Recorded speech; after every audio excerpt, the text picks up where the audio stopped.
जय है रोहित जया। हिंदी दिवस की शुभकामनाएं।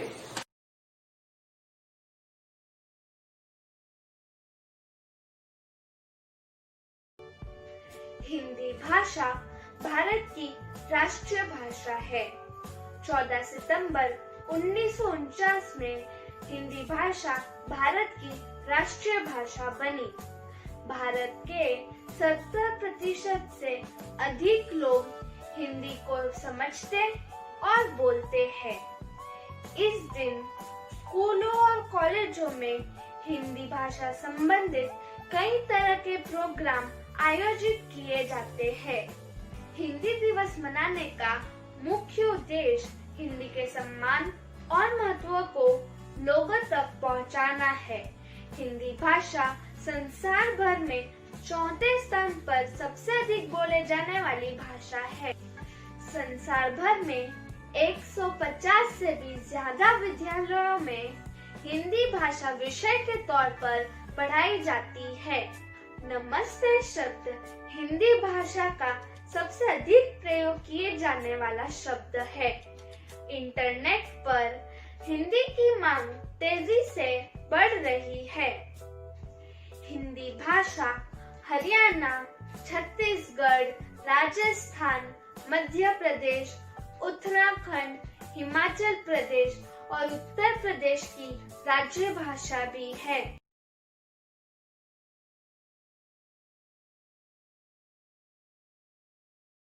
सूरदास का जीवन परिचय। सूरदास का जन्म सन 1478 ईस्वी में हुआ था।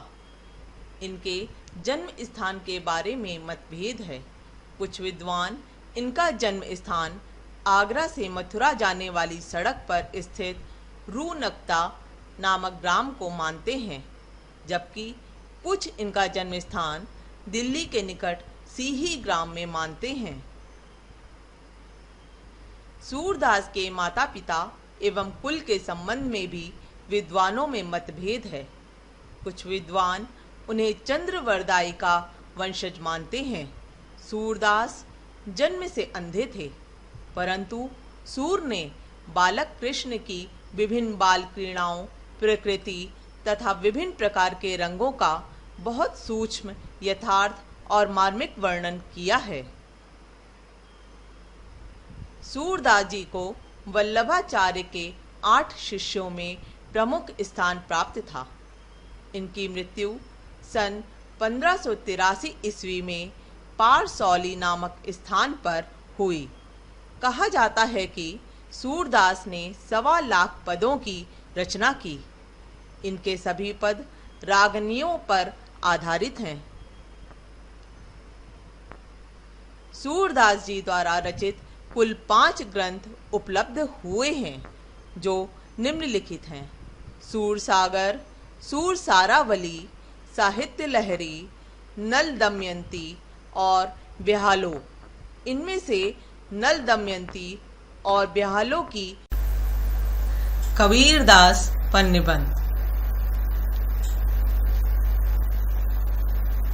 कबीरदास का जन्म सन 1398 ईस्वी में काशी में हुआ था। कबीर के जन्म के संबंध में अनेक किंवदंतियां हैं। इनके जन्म के विषय में यह प्रचलित है कि इनका जन्म स्वामी रामानंद के आशीर्वाद से एक विधवा ब्राह्मणी के गर्भ से हुआ था, जो लोक लाज के डर से इन्हें लहर तारा नामक तालाब के पास फेंक आई। संयोगवश नीरू और नीमा नामक जुलाहा दंपति को ये मिले और उन्होंने इनका पालन पोषण किया। कबीर की शिक्षा दीक्षा का अच्छा प्रबंध ना हो सका। ये अनपढ़ ही रहे। इनका काम कपड़े बुनना था। ये जुलाहे का काम करते थे, परंतु साथ ही साथ साधु संगति और ईश्वर के भजन चिंतन में भी लगे रहते थे। इनका विवाह लोई नामक स्त्री से हुआ था। इनके कमाल नामक एक पुत्र और कमाली नामक एक पुत्री थी। कबीरदास ने अपना सारा जीवन ज्ञान, देशाटन और साधु संगति से प्राप्त किया। ये पढ़े लिखे नहीं थे, परंतु दूर दूर के प्रदेशों की यात्रा कर साधु संतों की संगति में बैठकर संपूर्ण धर्मों तथा समाज का गहरा अध्ययन किया। अपने इस अनुभव को इन्होंने मौखिक रूप से कविता में लोगों को सुनाया। कबीरदास का जन्म ऐसे समय में हुआ था जबकि हमारे देश में चारों तरफ अशांति और अव्यवस्था का बोलबाला था। विदेशी आक्रमणों से देश की जनता पस्त थी। अनेक धर्म और मत मतांतर समाज में प्रचलित थे। आर्थिक दशा बड़ी दयनीय थी। गोस्वामी तुलसीदास पर निबंध। गोस्वामी तुलसीदास का जन्म सन 1532 में हुआ था। उनके जन्म के वर्ष एवं स्थल पर मतभेद है। कुछ विद्वान उनका जन्म स्थान राजपुर बांदा जिला को मानते हैं और कुछ सोरो एटा जिला को। उनके माता पिता के संबंध में कोई ठोस जानकारी नहीं है।